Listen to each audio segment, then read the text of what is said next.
What if being homeless twice and launching a company with just $700 while living in your car became the foundation for not building one, but two multi-billion-dollar brands? Well, today's guest, John Paul DeJoria, co-founder of John Paul Mitchell Systems and Patrón Tequila, a living legend who proves that rock bottom can be a launch pad for extraordinary, serious amounts of success. And after spending 3.5 years selling encyclopedias door to door, JP learned the art of embracing rejection and becoming virtually rejection-proof. So when his business partner's $500,000 investment fell through in 1980, JP survived on $2.50 a day while sleeping in his car and somehow built a hair care empire now in 130 countries. Then he did again with Patrón, launching a $37.95 tequila when competitors sold for $5, getting rejected by every distributor and creating the ultra premium tequila category from scratch. And in this conversation, you're going to discover how JP convinced suppliers to take a chance on an unknown brand, the Reorder business philosophy that built two category defining brands, and why managing billions without an email or a computer and spending time thinking instead of reacting might be the ultimate competitive advantage in this hyper-connected world. This is an absolute masterclass in resilience, rejection proofing, and building legacy brands from a founder who's turned nothing into everything twice. Hear the stories, learn the proven methods, and accelerate your growth and future through entrepreneurship. Welcome to the Foundr podcast with Nathan Chan. So look, the first question I wanted to ask you is, you famously launched John Paul Mitchell Systems in 1980 with $700 while living in your car. What was the immediate actionable survival strategy you enacted on day one to turn that tiny seed into a viable business? Well, easy. Number one is, where am I going to live, or what am I going to eat? So my car was my home, where I'm going to live. Got a blanket, a pillow in there, and all the other stuff went in the trunk or in the other seat. And then to eat, I figured out a way to eat off $2.50 a day, where I could be okay and make it. So that was the number one survival, is how do I survive? And once I survive, then I go after business as I should. Where do I take a shower? Shower down at a place called Griffith Park, right by the tennis courts.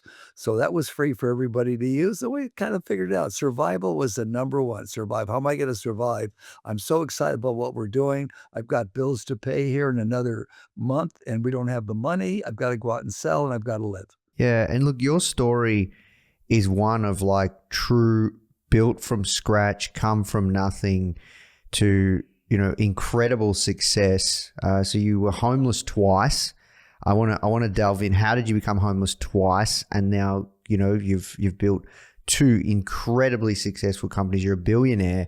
Many people would just like think, how the hell is that possible? It is definitely unusual. I want to mention to people, though, if you're sleeping in your car, the best way to do it is sleep in the front seat with your head where the steering wheel is. I've learned that one because this way you can flip your legs over if you're in your right side or left side or on your back. And so it's how to get the best use out of your car, the very, very best use out of it. Okay. That's a good tip. People probably wouldn't expect to hear that one, but it's good. It's good to know. Wherever in your car you want to sleep, put your head by the steering wheel, because your head's only this big, your body's this big, so you move it around a little bit here. Yeah. And so did you ever think that you would be where you are today? Not at all. In fact, when we first started the company and our backer pulled out, that's why we had absolutely no money. And I'll tell you about homeless twice in a second here. But our backer pulled out, and he pulled out because inflation in the United States in 1980 was 12.5%. Unemployment, 10.5% in the United States. Interest rates, if you could get a loan in 1980 and 81, 17% was your minimal amount of interest, if you could imagine that. That was prime interest if you could even get a loan. And we waited in line for gasoline. It wasn't the best times. But anyways, how to get homeless twice. First time was I was very, very young, got married very, very young, and had a child very, very young. And my wife just couldn't take being a mom anymore. So one day I came home, and there was a big pile of clothes, mine. My little son was sitting on top of it, and there was a note. Now, I didn't notice this until after I got in the house. I pulled up into the driveway of our apartment, got out. My wife came right downstairs and got in the car, said she's running to the store. It was her only car, and took off. When I got upstairs, all of a sudden, what was there? A pile of clothes, a little boy, and a note. Sorry, I can't handle being a mom anymore, basically. He's much better off with you. Good luck. What I didn't know was she hadn't paid the rent in months. She didn't pay the electric bills and our utilities in months, and they were kicking us out, though I never saw a note. We had 2 days to be in that apartment, and we were gone, and the power was shut off the next day. It was pretty tough. So what happened was, there you go. I've got a little kid in my hands. I'm homeless. My next check wasn't coming in for a week. What little money we had in the bank account, she cleaned out. So we actually virtually had nothing, not even a car. So I had to start there, and how do I get a car? I got a hold of somebody, actually a relative, that had an old 1950 Cadillac they weren't using because the water pump was broken and leaked, and the hood was bent in half. I had to tie it down with a rope. So that's how we got going the first time. Second time was everything was going great for me in life. It's when I started John Paul Mitchell Systems. The backer pulled out, but I didn't know it. So I left everything I was involved in. I left my wife at the time, we weren't getting along, with the house, my daughter, all the money, and the newer car. And I went down the hill because $500,000 was coming in. It never came in for the reasons I mentioned previously. And that's when we decided that, hey, my partner thought the same thing when he came over to get some money. There was none. And I said, Paul, what can you afford? He said, $350. I said, well, I'll match the $350 and I'll somehow survive. And a lot of people say, well, that was the lowest point in your life. And no, it wasn't, because that was pretty low, but we were just enthusiastic. We had 30 days to make our product. So I figured out a way how to get it all made with smaller amounts, obviously, get out there and start selling it door to door. Yeah. So on the door-to-door piece, you've said that that is one of the keys. If you could boil it down, like you would attribute much of your success of learning, door-to-door selling, for the past, for 3.5 years. Can you talk us through that? Yeah, I sure can. Sure. After I got in the United States Navy and had a variety of jobs, for about 3.5 years, I worked for P.F. Collier Incorporated, Collier's Encyclopedia, not Britannica, not World Book, Collier's Encyclopedia. Not a lot of people heard about it at that time. They knew about Collier's magazine. So I went to work there, and it was door-to-door sales, commission only. You had 5 days of training, but you weren't paid for it. You were just trained, period. And you made no money unless you made a sale. And I believe the average lifespan of an encyclopedia salesman going door to door with no leads, this is just door-to-door cold calling, was 3.5 days. Well, I lasted 3.5 years, but I believe what they told me. One thing was that if you knock on 50 doors and they're either politely or maybe not politely closing your face, be as enthusiastic as you possibly can on door number 51 as you were on the first door. Well, for me, it was door 100 and something, but I believed them. It kept on going and going until I finally got in, gave a presentation or two, finally sold a set of books, and learned how to get better each time. I don't consider it to be failures for the first 100 doors. It was a learning experience. You learn what to say, how to say it, and you kind of clean up your act, shall we say. It was door to door. And I think if they had still door to door sales like that, every one of my kids would have been doing it right now, at least for 3 months, because it's the best training in the world. How to look someone in the eye and how to overcome rejection. Very important in life. If you know rejection is coming, it's not going to hurt you as much. Like for me, I knew I'm going to have at least 50 doors, possibly, maybe more, maybe less, closed on me. I couldn't get in and give a presentation, but I believe what I was doing was going to be good. I'd eventually get it. So you got to have a lot of belief in yourself and what you're doing in your product. And this will go later on until, but I'm sure you're going to be asking about, never go into the selling business, go into the reorder business where your product was that good. Well, I thought this encyclopedia set that was written more for a high school student to understand and had pictures in it and plastic overlays, everybody needed one of those. You couldn't just get one for college because it went to equate to people that are in grammar school or junior high or high school. So I thought it was a great thing for everybody. I really believed in the product that, boy, if they were just use it and take the yearbooks, keep it up to date, to be the greatest thing, they tell all their friends about it. So a lot of it has to do with in what you do, the quality of what you have should be a quality where you feel you're going to be in a reorder business, where if they wanted to reorder, they could. In this case, all they did was get the yearbook, opposed to getting the whole set of encyclopedias because they already got it. Hey Foundr fam, I want to take a quick break from the conversation to talk to you about something super exciting. We're officially partnered with Omnisend, the email marketing and SMS platform built specifically for e-commerce founders. We've been recommending Omnisend to Foundr students for a while now because it just works. Whether you're launching your first store or you're scaling to 7 figures, it really helps you automate your marketing and get real results. Did you know on average, Omnisend customers make $68 for every $1 they spend, which is an insanely good return on investment.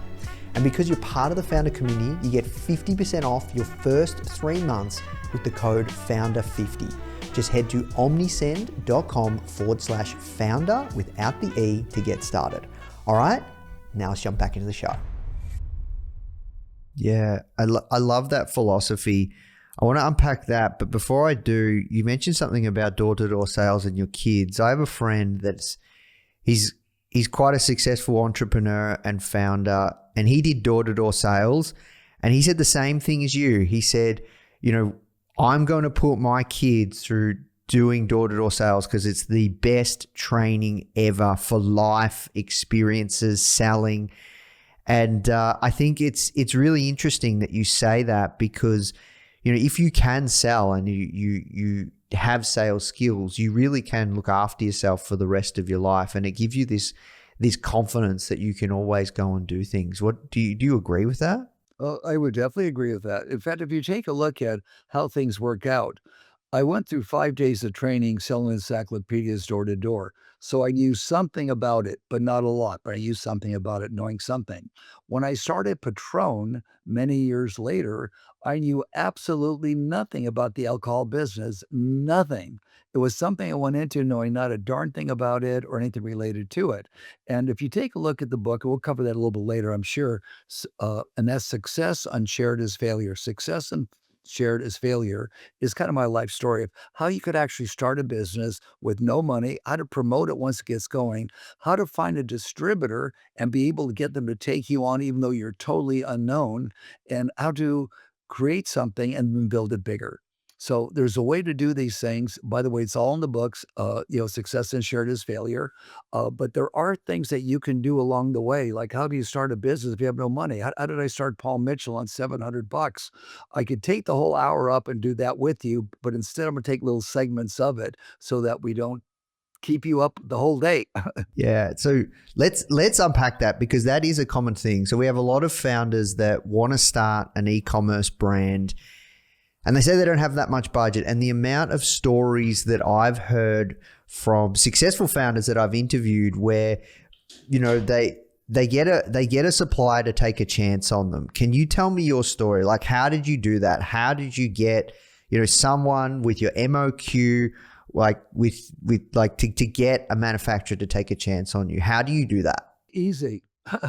I didn't. What happened was, as I explained it though, not knowing the guy wouldn't show up with the money or the money wouldn't show up in the bank, I ordered 100,000 bottles to be made, like of 3 different products. I thought we'd have the money, be rock and rolling, okay? Anyways, when it didn't come through, they knew, because I would tell everybody I'm starting this new business. I've been in the industry before. They knew who I was, but they thought this money was coming through. When it didn't come through, I picked up the phone. I called the bottle guy and said, hey, how about just a 10,000 bottle order as a sample run, but not for all 3 products, just 10,000, 6,000 the conditioner, and then 2,000 each, a product we had called Shampoo 1 and Shampoo 2. And they said, well, of course, we wonder why you never wanted a sample run before. I said, no problem. So when they gave that to me, I said the same thing, exact same thing to the silk screener. He said, sure. Same thing to the filler. He said, sure, no problem. And it was 2 weeks from the time I pulled the trigger to get the bottles till the time I had a finished product, which means I had 2 weeks left to pay the first bill because I set up 30-day billing for everybody because they thought we were going to be really big, had a lot of money. We didn't have any, or otherwise we wouldn't have been in business had they known that. So how did you sell like that, like that much? It was like, Like, talk us through that. No, well, yeah, you would never know it because I would go the next when I went out and called on people, I had a clean shirt on, a jacket, so I looked like I was, a well-to-do businessman. It was like the appearance, and it took me, and I'm a pretty good salesperson, I think, but it took me over a week to get the first 12 orders, anywhere from $25 to $130, I think was the maximum, but I did get 12 orders, and I left the front top of the check empty.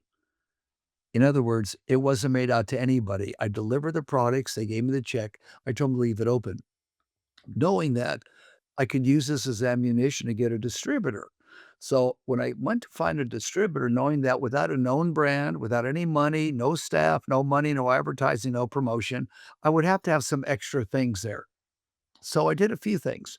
One is that I prepared to have something in my pocket to get them as a trump card, like, well, here's 12 customers already. Does sell.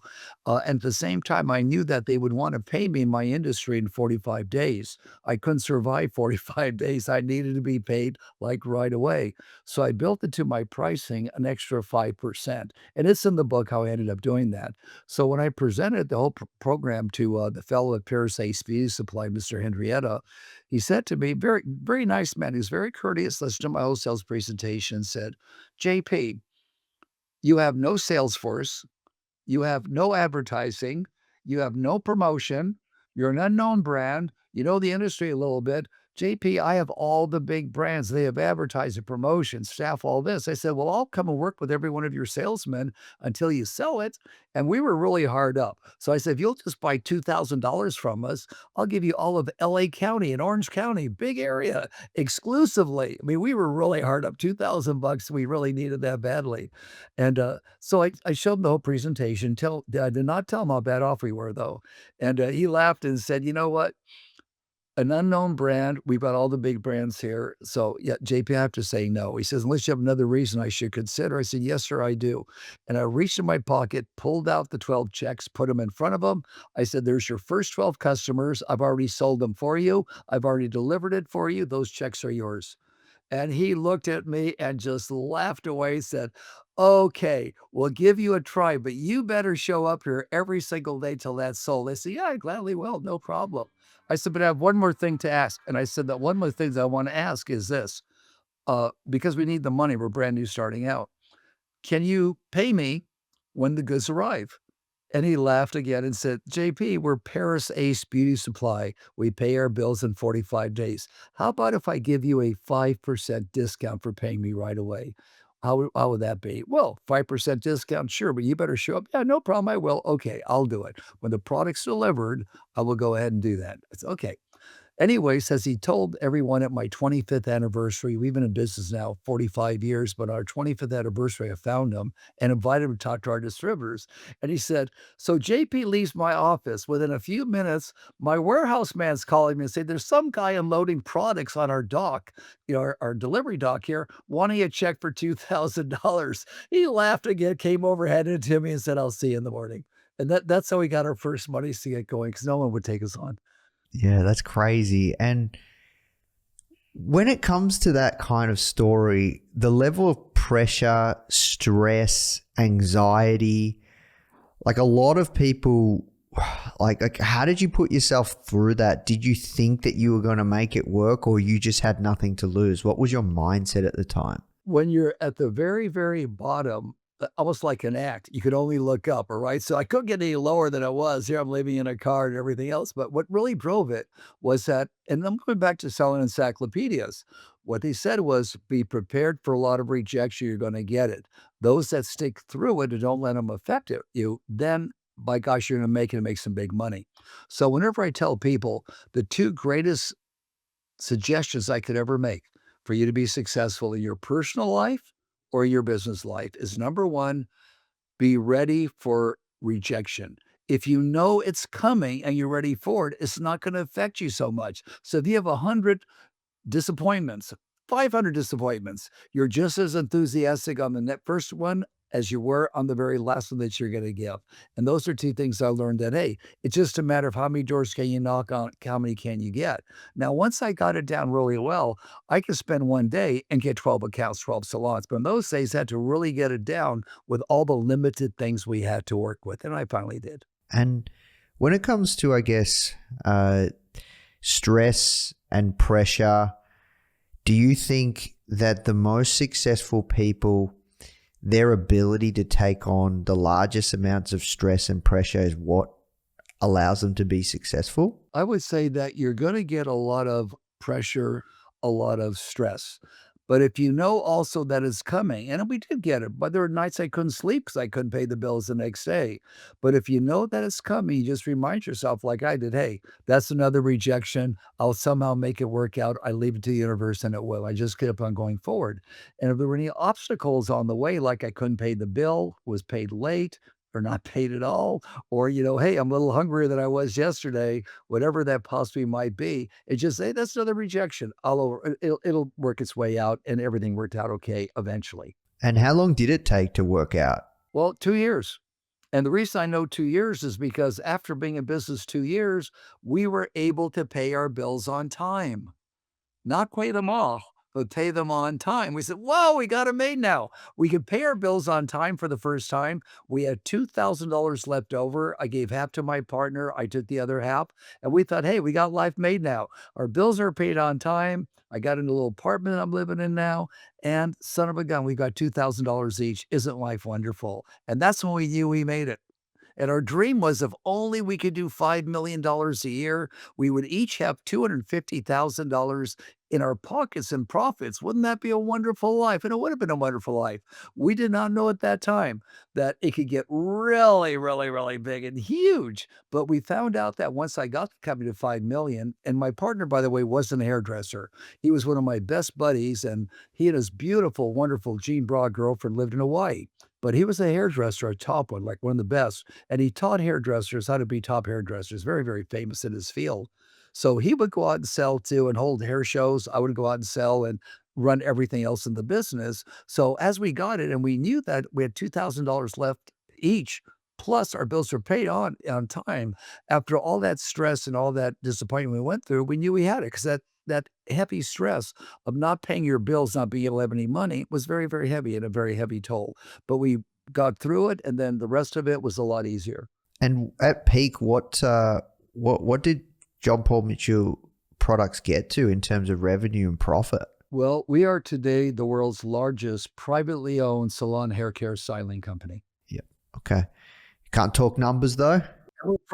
We don't give out the information, but we're big. We're very, very big. We're in 130 countries throughout the world. So you talk about the reorder business. I want to revisit that because it's such a simple but clever philosophy that I've come to understand as well myself in business. And that is, it is so powerful if you have a company, you have a business where you can build it up, where you don't even need at the first day of every month, you don't even need one new customer to be profitable. And that is something that you worked out very early on in your journey. Can you talk me through that philosophy and how you came to realize that? Yeah. Well, when you are sitting there with a great idea and a great product, we thought, and you have no money, you do the best you can. And that was it. It wasn't a matter of I thought about it. I ended up in a situation where the same day the money came in, nothing came in. So I had to improvise. Do I just go back to working for somebody else? Do I go to consulting? What do I do? Or I knew our products were really good if only enough people knew about it. So I had the faith that I'd be in the reorder business. Just use my product, my shampoo one time instead of two. Saves you time and money. My conditioner you leave in your hair. Saves you time and money and does a variety of things, not just leave the hair in good condition. So I knew I had a great product, and I knew that hairdressers, and they were the top priority was the hairdresser. If we could convince hairdressers these are great products, then they could tell their customers what they're using on them, and then they could tell their customers what they use and how to use it at home. So we kind of were the, shall we say, the starters in its infancy of salon retailing, where we would sell them the Paul Mitchell products. They would use on the customer's hair, show the customer how they used it, and then show the customer how to use it in between visits so the hair looks the same. So we had the right idea, the right everything, and the right people that would know the quality of the product. And that's hairdressers. Hairdressers know what's going on. No disrespect to drugstores or supermarkets, but when you go there, it's what was advertised, what does it promise me? There's nobody there telling you what it does or how to use it.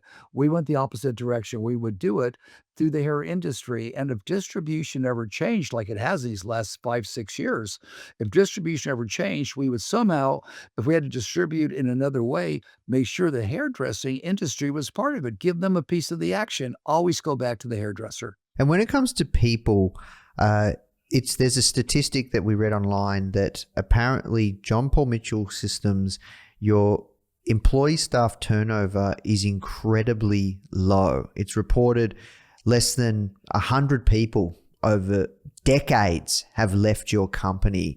What are the core components when it comes to building a really incredible company culture?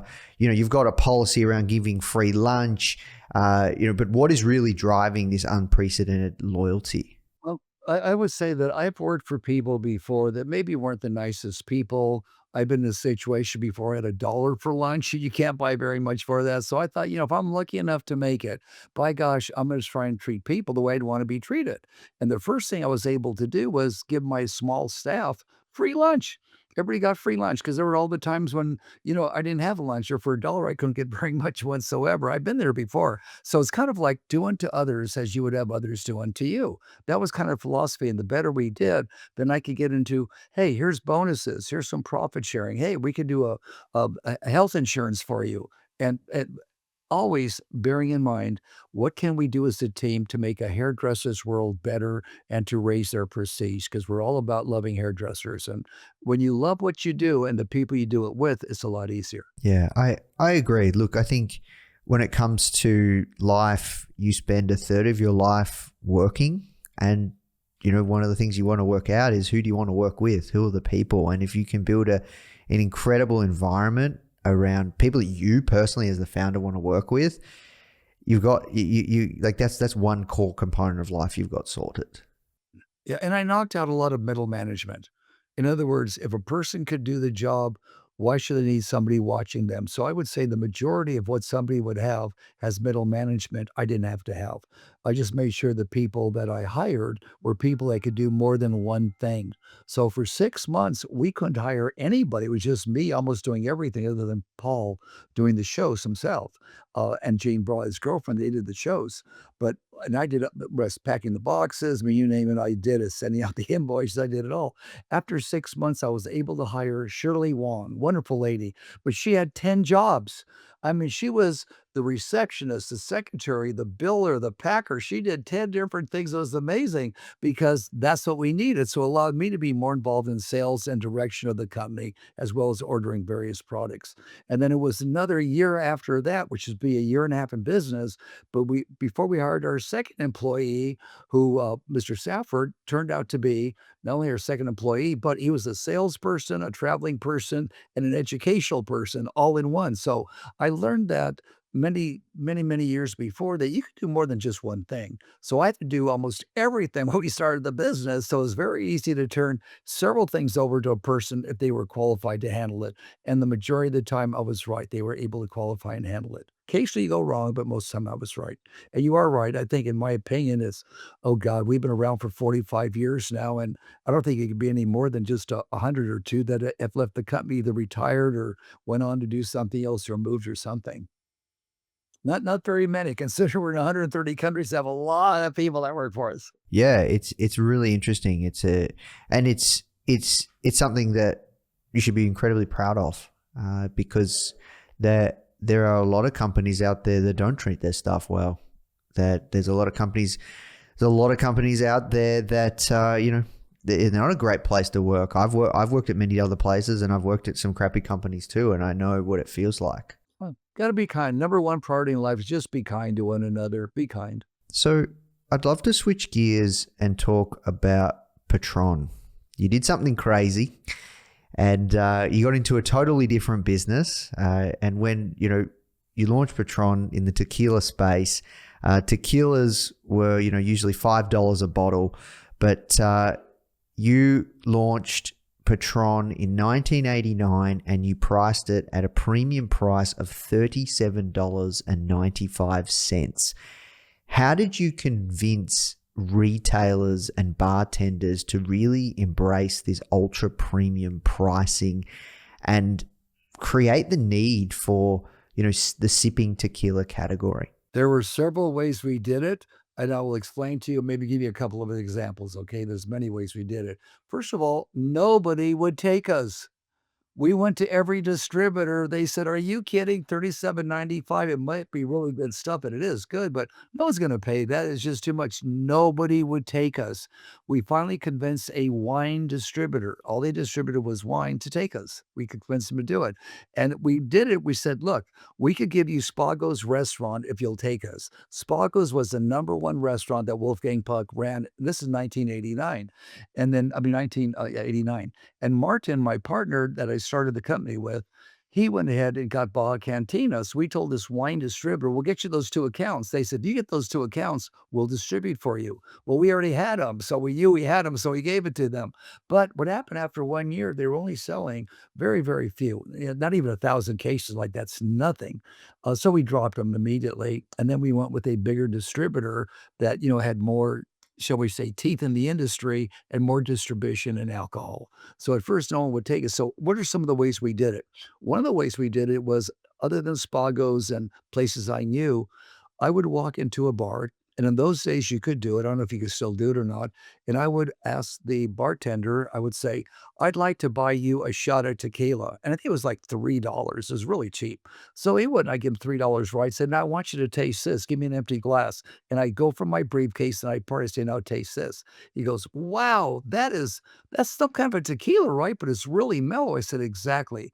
That's the future of tequila. That's Patrón. You want to treat yourself here with Patrón because it's the very, very best." So it took a while to get it going, but there's many other ways that we did that underground type of marketing where we would get 3,000 people at one time, tell them about the product, serve it to them, let them taste it. And then eventually it kind of caught on. I'll never forget, once I got a call from one of my distributors with Paul Mitchell from Chicago. And he said, "JP, I found some of the Patrón tequilas. One liquor store has a whole bunch of it, and they're selling it for $25 a bottle." I said, "They pay more than $25 a bottle for it. How in the world can they do that?" He says, I asked the guy, he says, "Well, nobody knows about it. Just sitting here. No one's picking it up. No one knows about it. He's just trying to get rid of it." I said, "You have no idea. That'll never, ever happen again. I guarantee." And of course, it never did, because shortly thereafter, the volume started picking up and up and up and up. And before you knew it, Patrón was a household word and known as the company that brought ultra premium tequila to the United States and the rest of the Western world. That's a really good story. And you got another one that I want to ask you around Jim Beam. So major distributor, they predicted Patrón would be lucky to sell 20,000 cases per year. That's correct. And that was because of the premium high price of Patrón. What did you guys do to eventually sell over 4 million cases a year? Well, it wasn't what we did to scale to it. It's just how we managed it to get that big. And what happened was, and it was a good distributor, a very big name in the whiskey business. And they came to us in a very nice way and said, "Guys, based on what the industry is doing now, based on the history of tequila, and based on what you have right now, guys, you'll never sell probably more than 20,000 cases a year. It's the best tequila ever, but it's way too expensive for people to buy." And of course, we dropped them and took on another distributor who took it up to many more cases a year. And then we dropped them, took over ourselves, and built the company. Now, it wasn't a decision, well, let's go build into 100 or 1 million, 2, 3 million cases, whatever. Let's build that. It was a matter of, what we're doing is really good now. Now, how do we refine it? And I had a fabulous CEO and a fabulous staff. And Ed Brown, my CEO, brilliant man. We worked together, and he came up with the idea of, let's just make the star of everything the bottle. And that's what we did. So if there was ever an ad, the bottle was the star. In other words, it wasn't a good-looking girl, a good-looking couple, a good-looking guy, a man on a horse. It was just the bottle we made at the start. And then when I did a series of television programs, which I did because of Paul Mitchell, I get on quite a few TV stations, the news, I could talk all about our brand new product, our brand new Patron and how good it is. And then we got some great distributors to agree with us, and then we started really building it. And when we finally got into the 1990s, it really started growing quite rapidly. Yeah. And when you were getting feedback from other, big distributors like Jim Beam, who have been, in this space, and this is a whole new space to you, to drop the price, where did the conviction come from that you needed to maintain the price and that premium feel? Right. Well, it costs, first of all, so much to make the product. For us to make a profit, we had to charge that much money. Okay. But we knew what we had was the very best. We would be in the reorder business. All we've got to do is let enough people taste it. And when they taste it, they'll want to we figure at least half of them would want to treat themselves to the best tequila there was. In fact, I could give you a little story about that.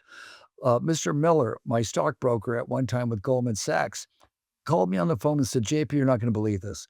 I was driving through this little Mexican town and I stopped there, a little town, and I stopped there at a Mexican restaurant and I went to get something to eat and drink. He said, this was in Texas, by the way, not Mexico, Mexican restaurant in Texas.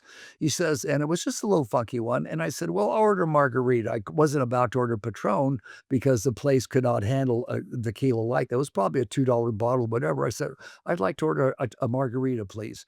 And he says, the waitress said, how about this? For $3 more, I could give you the best tequila you could ever imagine. You could treat yourself. I could put that in there. I said, well, of course, that's great. What is it? She said, Patron. So even a funky little inexpensive restaurant had, and she used those words. Why don't you treat yourself today here? For $3 more, you can have the very best tequila there was. And we carried that message to other people, plus did quite a few other things too. But that's all about it in the book too. And, you could read about that also. There's quite a few things that we did. So why did you even decide to get into the tequila business? Back in 1989, early part of actually late 1988, 89 beginning, a friend of mine who was building a house with me for my family on the West Coast. I thought it would be like a family retreat. I was building it. I needed some stone columns. So he brought me this fellow named Martin. He said, this is a friend of mine, Martin. He just went bankrupt in the hospitality business. And he needs somebody to really work with him. He's really great at designing things, wants to start a company where he will buy pavers and, sell them to restaurants or model homes for architects and furniture and things like that in Mexico. And he just needs someone to be the bank for him and give him a helping hand. So I said, sure, I'll be the bank. I gave him a helping hand. This was 1988. At the end of the year, we were doing okay, but not really that great. And we were starting to build this holiday house for the family. So I said, Martin, when you go down to Mexico again, why don't you find out, because we were just drinking regular tequila then, why don't you find out what the Mexican aristocrats drank? It's got to be better than what we're drinking, lick the salt and, have your shot and put the lime after so you don't get that harsh taste in the back of your throat. So he said, okay. So he came back with just a couple of plain bottles and it was pretty smooth. But he said, JP, I met a guy named Francisco Alcaraz who could make it smoother, he said. And he found this old distillery that can make it that way, that was making tequila similar to that. So we went ahead and said, okay, ordered 1,000 bottles, 1,000 cases, 12,000 bottles. We said, well, let's give that a start. And and I was doing good at Paul Mitchell, really good there. So if nobody wanted to buy it, well, for the next 10 years, if you had a birthday or any kind of a celebration, you got a bottle of tequila. I mean, I figure it was that good, that high of a quality we could do that. And that's kind of how we did. And again, not knowing anything about the business, we came back and we went to distributors. I did it, my partner did it, and nobody wanted to carry it. Nobody wanted to carry it until we got that wine company. Yeah, got you. And that talks about in the book also. We learned the industry quick, first by the vocabulary and then how people went about delivering the vocabulary. That was very important. So he assumed that people knew you were already in the business. Another example I could give you is I have no email. I do not do the computer. I only make telephone calls, texting, and WhatsApp. That is it and no more. But yet I have an AI company. Now, how does a guy that's not on a computer or anything else have an AI company that's starting to grow really, really fast? And it's called Van Did It. VAN did it. Like Van, he's the guy that did it. Van, I didn't do it. Van did it. Van did it. Okay. Which in Latin means to sell. Started this company, but how did I do that one? I got the top engineers, people like Gary Stevens and others, the top people in that field. They knew what the hell they were doing and had great ideas on what to an AI company. They presented to me. They knew what it took technically. I knew the business end and the promotional end. It was a great combination. So it goes back to this. If there's something you're doing and someone could do it better than you can, especially 100 times better, it doesn't mean you shouldn't go in that business. It means that you should know enough about it to bring the top experts in to do what you cannot do. And then learn along the way. Don't try and do everything. I learned that back in 1989, actually. It was the year I started Patrón. I finally turned my warehouse over to a fellow named Luke Jacob Ellis. I was running everything. And a friend of mine, Mr. John Capra, said, JP, I know this guy, Luke. He could reorganize your warehouse. You're trying to do everything and control everything, JP. This guy will help you out. And I was one not to let loose of anything. So I brought him on board. Greatest thing I ever did. He eventually became my CEO of the company, and then my daughter followed him. But just a really great guy. And he was able to handle that warehouse and a whole bunch of things I was unable to do really well because I didn't know how to do it really well. So part of it also is learn along the way to delegate and get get people better than you are. A lot of people, especially that are working for someone else, say, well, if I get someone better than I am to work for me, I'll lose my job. They'll take my job over. No, that's not true. If I ever have anybody, they'll hire somebody that's better than they are for that job. That's who I want as a manager. Because that's what I would do. Like, I don't know much about AI, but I sure as hell hope I'm surrounded by people that are. And another AI organization that I'm kind of involved with right now that has equipment in that field. And we think it's going to go a long way, and it's USAI. But you'll hear more about that in the future. Hey guys, I really hope you're feeling inspired from today's interview. The truth is, there's never been a better time to build an e-commerce business. And the best part is, you don't need to do it alone. That's where Foundr Plus comes in, which I'm really excited to share with you. If you are feeling stuck in your e-commerce business, lacking the confidence to really move forward, or you're worrying about making costly mistakes or how to drive your sales, Foundr Plus is here to support you. You get access to a customized learning pathway with proven frameworks from successful e-commerce founders for fast results, a supportive community. We have weekly live mentorship and workshops and exclusive savings on startup tools and 24/7 real human support. You can try Foundr Plus today for just $1 for 7 days so you can accelerate your business goals. Just visit foundr.com/start $trial or click the link in the description to claim your trial. All right, now let's jump back into the show. So a few things I'd love to unpack there. First and foremost, you've done very well with picking the right people around you. What are you looking for? What are you looking for? How do you know that that person's the real deal? You would get so many people. You've been on Shark Tank. So many people will be asking you for money, want to do business with you now. How do you know who to trust and if somebody's the real deal? How do you work that out? Well, that's a good question. Yeah, that's a good question because that's the toughest thing. I've been burnt before in my life. Even when I made it, I invested in things that, well, people weren't really what I thought they were. So what I do is, number one, I not only look at a resume, but the person wrote that resume. I didn't write it. No one else wrote. They wrote their own resume. So of course they're going to flatter themselves. So when I talk to somebody, I look at them and I listen to where their heart is coming from, not just their words. I go for, what energy do I feel from this person? Do I feel a good energy from them? And then, of course, I make sure if it's a technical field that they're more than skilled in that field, and I check that out. I do due diligence to check that out. If it's on investing in something, I have my own home office that does all the due diligence for me. But it's very difficult to know sometimes if someone's telling the truth or not, and if they're going to be honest with you or not. Because I've been ripped off a couple of times too, where people did things they shouldn't have done. But you learn. It's part of business. I think you learn along the way. But don't trust what everybody says, and don't ever not check on your business or check on your books, because people will take advantage. You've also shared before around this idea of forgiveness and letting go. In life, no matter what you do, you're always going to be bogged down in life with things on your shoulders until you get rid of them. What do you get rid of and how do you get rid of? If you have in your mind at all any jealousy or jealous about anybody doing something, you hate somebody from the past because they did you wrong, you hate yourself because you passed up an opportunity like, oh my God, if only I did that. Anything that's regret, jealousy, or hate or anger, anything like that, get it off your shoulders. How do you get off your shoulders? If you think about anybody that you don't like, you think about anything you've done in the past that you wish you would have done it differently. You cannot change yesterday's newspapers. You can't do it. It already happened, right? So what you do is you say to yourself, hey, Mike, I forgive you for punching me in the stomach when I was in grammar school. Elaine, I forgive you for not showing up for our date and all of a sudden telling people you don't want to go out with me in the first place. You could go all the way down the line. Jerry, I forgive you for stealing money from me. To yourself, you could just say, I forgive you. I forgive you. If it comes in your mind again, just say, hey, that's the old me hanging on to that stuff. The longer you hang on to, you think about it, it builds it even bigger. When it comes to yourself, you got to forgive yourself first. There's no way you're going to change anything you did in the past. So forgive yourself. Hey, everything I did in the past, I did. I'm not going to think about it. I'm not going to wish I did it differently because there's not a thing I could do about it.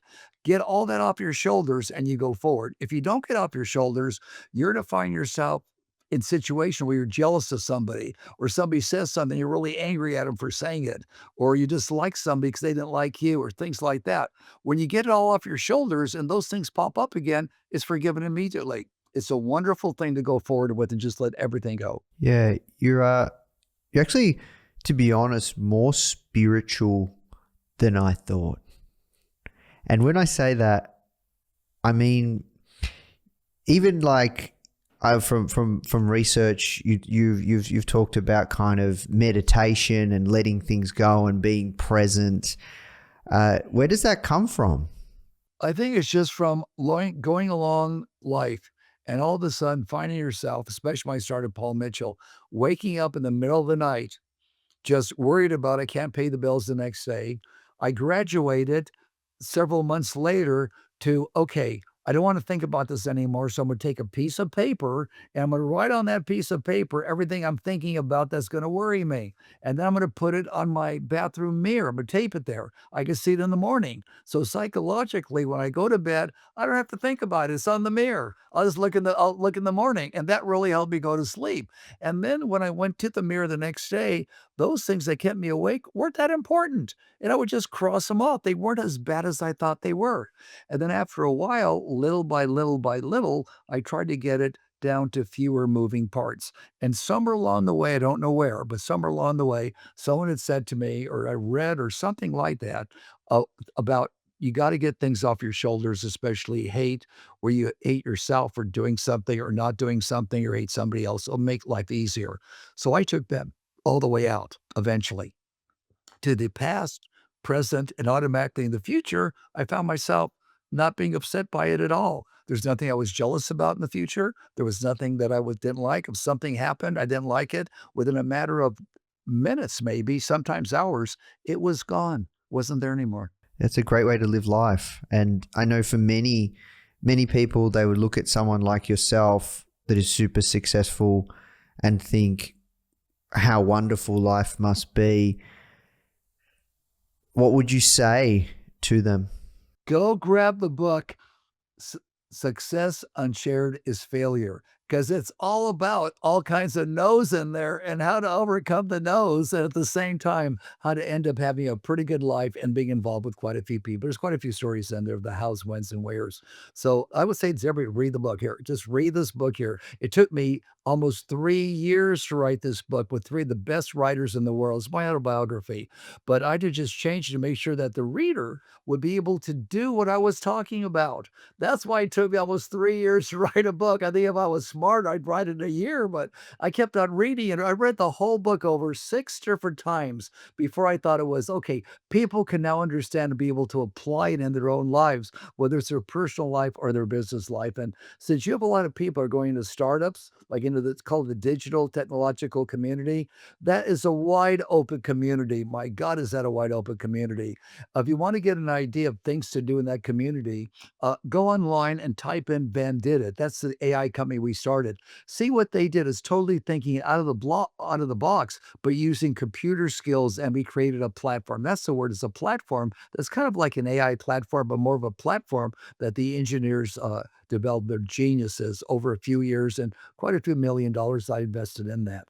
However, I could probably do it again, but I have to convince somebody that's a top engineer to do it with me for little to no money because I would have had no money at the time. Yeah, it's I find it really crazy that you manage billions of dollars without a computer. Like most people would be kind of dumbfounded by that. Like, when did you decide that this was what you were going to do? What started it was in the 7th grade at Washington Irving Junior High School. Now, 7th grade for me is like the 1950s, early 50s. I was born during World War II. Okay, so I'm a little older than you guys. Anyways, and here's what happened. We had to learn and memorize the multiplication table from 1 times 1 all the way up to 12 times 12, all the way up, we could ever do it, and memorize it by heart. So when people started talking to me about figures, in most cases, I would just add zeros on or deduct zeros and come up with a solution in my mind. I didn't need it. And then when I found myself, let's say, getting into this world, never got into emailing, but getting into this world and seeing people around me, I see people on the telephone for hours just texting away or on the computers texting away and not calling people on the phone or writing them letters. And I thought, well, you know what? I'm a personal person. If you write me a letter, I'm going to write you right back on that letter the answer, have someone mail it to you, or I'm going to pick up the phone and call you immediately. So I could keep that involved that way and not get stuck on the computer all the time. In fact, I didn't even see what a computer was like until way after we started the company and never had one. But then again, remember, that's the 1980s. Computers are just coming around at that time, I think. And they were big ones. They were little ones like they have today. So it was a matter of I could do what I did without it. And then when we got into a little bigger size, shall we say, then I had accountants that had computers, calculators, everything you could ever imagine. They did it. Before, I would do everything by hand. And it worked. Yeah, it's just crazy to me. I would rather do things, well, you all talk to right now because I'm doing a podcast with you. But other than that, I'll address people on the telephone or I'll dictate a letter or I'll have my secretary send out an email. I don't touch it, but it gives me time to think. That's the big deal. Time to think and not be a robot. In fact, recently I talked to 3,500 young people about today's world is you have your telephone and you talk to it or you text to it and you send it to someone else's telephone and they see it and then they look at it and then they answer it. But while they're looking at it, usually there's something underneath on that same subject that went along with whatever they sent you. People are so good at marketing, you all of a sudden get interested and you start going through that. All of a sudden, you're on the computer forever. And I see that happening a lot. And there's just no way people should do that. But to all the young people out there, I say this: make sure your telephone, your computer is off. Not when you go to bed, but at least a couple hours before you go to bed.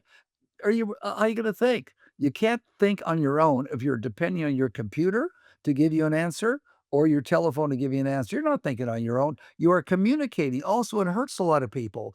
Most young people don't know how to communicate. They could type words out and say whatever they want because they don't have to face a person in their eyes. When you're in front of somebody and you face them, it's a lot different because now you have their energy going. Their energy is there. So it's something as basic as try not to use your phone if you don't have to. Have it off at least a couple hours a day and start talking to people. If you want to practice, go on an elevator and look at the wall, not above the door at what floor you're on. Turn around and look at everybody. But the way to communicate with people, if you look them in the eye, you feel uncomfortable doing that, look in between the eyes or at their eyebrows. It looks like you're looking them right in the eye. This way you get through that, shall we say, hesitation of looking someone in the eye because you're actually They think you're looking them in the eye, but they're not. This is just a little way to start it out. Now people get used to it. Also, they get used to being more friendly because on that text or that computer, they can say whatever they want and it goes across. If it's something that is wrong and it gets out to more people and you find out it was wrong, how are you going to connect it and correct it at the same time? Do you connect that with the person you send it to and say, hey, could you send this to anybody else? Please correct them, tell them I was wrong. No, you don't do that. The wrong information gets out. When you're in front of somebody and somebody's in front of you and you're talking, it's much harder to get out something wrong because they'll bust you on it. So you mentioned something that you brought me back to something that one of my mentors taught me, who very, very, very successful guy. He talked to me about how underrated it is to spend time to think. How often do you spend? Like, are you allocating time? Do you, I'm curious, like how many hours per day, per week would you spend thinking?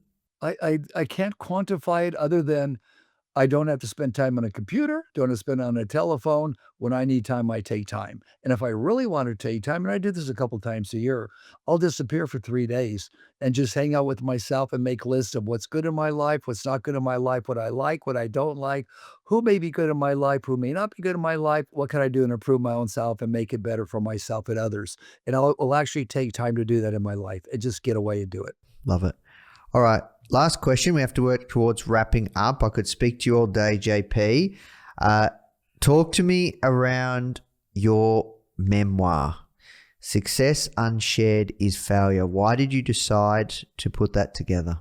I wanted to put it together because so often people say, JP, tell your story. It helps out so many young people. And I do. I talk to colleges. I talk to government agencies, but it was, JP, you got to get it out and you got to share this with more people. The way to do is to write a book. So I started trying to write a book about 10 years ago, didn't do very well at it. 3 years ago, I got really serious and really got into it. And that's why the whole purpose was to be able to write something that I could deliver to millions of people, maybe hopefully 1 billion people on the planet that'll pass it on and read it and learn how to be kind, how to build a business on kindness, how to build it on trust, and how to build businesses that you know nothing about whatsoever and shortcuts to do it. And maybe some of the reasons why I got into some of the other newer businesses I'm in right now and what the end result is of that. Another thing I'd like to leave with all your listeners or your viewing audience is this. You don't have to retire. I will probably live to be a minimum of 125 years old, minimum, probably quite a bit older than that. I'll never retire because you're always as old as your mind leads you to believe. And with all the new things going on in modern medicine, and I'm part of some of those things now that I've invested in and work in right now, I know that the majority of everybody out there is going to go way over 100 years old with no problems at all. And I also know that in a very short period of time, what we know as cancer isn't going to be existing anymore. There's just some great things going on right now. So I've got a good life to look forward to, and I want to share it. And if you have a lot and you don't share it, it's failure. A good example is the Giving Pledge, which I'm a member of, okay? The Giving Pledge is a pledge that says this: I made a lot of money. Most of us are billionaires, right? We made all this money, but we'd like to pledge that when we die, we'll be able to share some of that with people, or while we're alive, we could do it. Now, a lot of people wait till they die, they build big temples, they build something with their name on it. Some people do while they're alive still, but quite a few of us do while we're alive. Like in my case, everything from helping build communities for a few thousand homeless people, to feeding the homeless, to helping children, to take care of orphans, a variety of things I've already started doing while I'm alive. It's basically a pledge. I want to make the world better because it's it's been good to me, and that's what it is. The world's been good to me, and I feel that if life is good to you, if you don't share your success, it's a total failure because you've only done for yourself more than what you could do for you and your family. In fact, I'd like to quote something. There was a guy named Huey Long in 1932, I believe it was, in the state of Louisiana, the United States, that was running for governor. And he said something really profound. And what he said was, even though, by the way, this guy was a liar, boy, could he lie. He was the best bullshitter in the world. But he said something that really stuck out in my mind. I wasn't alive in 1932. I was born after that. But the history of that came to me, and I never forgot it. He got on the radio, because that's what they had in those days, radios. And he said, now, Mr. Rockefeller, up there in New York City, I can't talk like a Louisiana guy, but I'm going to try, okay? Mr. Rockefeller up there in New York City, I want you to have a giant barbecue. Have so much barbecue that your children, your children's children, your children's children's children, and a bunch frozen left over for the next 50 years for them. But take the leftovers and send it to us poor people down here in Louisiana, please. And that's what I'm going to do for you folks. I'm going to get some of that. In other words, unbelievable is true. In other words, if you have everything and you can't share it to make the world a better place to live, you don't feel that good. If you're already hoarding it, you're already worrying about, well, I got to make more, I got to make more, I got to make more. Now, you can't give to everybody, that's for sure. I get hit up a lot. That's why I have a home office and people handling those things for me, so I don't have to go through that anymore. I can have time to think. But that's what it is. You feel good. Whenever you do something in life, to do something for somebody else and ask absolutely nothing in return, it's the best high you'll ever get. And there was nothing we smoked in the 1960s that'll compare to the high you get when you do something for somebody else and you just feel like, I did it, I wanted nothing in return, I just did it, and you thank yourself and you're kind to yourself. There you go. Yeah, look, I agree. The secret to living is giving. So look, thank you again, JP. If anyone wants to check out his memoir, Success Unshared is Failure, it'll be available for pre-sale. I've got here, it's set to release April 6, 2026. It'll probably come out before that. I know already we're getting pre-orders on Amazon. So if you go to Amazon or one of those, you could pre-order it, which I would suggest they do, because once it's printed up, it'll start flying out the door. Incredible. Well, look, thank you so much for your time. Really appreciate it. My pleasure, sir. Thank you. Peace, love, and happiness. If you love this episode, make sure to check out my interview with Emma Greed on how solving a problem she was so passionate about led to the creation of Skims and Good American.